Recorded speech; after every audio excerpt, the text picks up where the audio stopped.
ભાવનગર નજીકના સનેસ પોલીસ સ્ટેશનના પીએસઆઈ ગઢવીનો વિદાય સમારંભ યોજાયો। ભાવનગર નજીક સનેસ ભાલ પોલીસ સ્ટેશનમાં પીએસઆઈ તરીકે ફરજ બજાવતા પીએસઆઈ જયરાજસિંહ માધુભા જેએમ ગઢવીની સુરત ખાતે બદલી થતા સમગ્ર પોલીસ સ્ટાફ, અગ્રણીઓ, અધિકારીઓ, પદાધિકારીઓ, કર્મચારીઓ, પત્રકારો, સંતો મહંતોની ઉપસ્થિતિમાં આજે વિદાય સમારંભ યોજાયો હતો। પીએસઆઈ ગઢવીની વિદાય વખતે અમુક સ્ટાફની આંખોમાંથી અશ્રુ સરી પડ્યા હતા। ભારે હૈયે વિદાય આપી હતી। જયરાજસિંહ ગઢવી પહેલા પણ સુરત ફરજ બજાવી ચૂક્યા છે।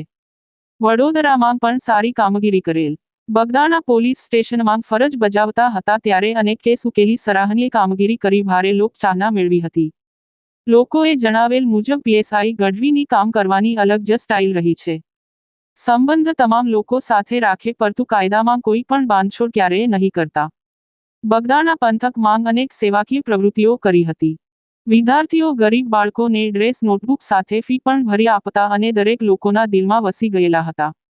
પીએસઆઈ જેએમ ગઢવી મોરબી જિલ્લાના વતની છે। તેના તાલુકા મથકમાં પણ અનેક સેવાકીય સંગઠનો સાથે જોડાયેલ છે અને ગઢવી સમાજના પ્રમુખ તરીકે પણ સેવાકીય પ્રવૃત્તિઓ કરી રહ્યા છે। મહુવા ફરજ બજાવીને સનેસ વેળાવદર ભાલ પોલીસ સ્ટેશન મુકાયા હતા। સુરત બદલી થતા વિદાય સમારંભ યોજાયો।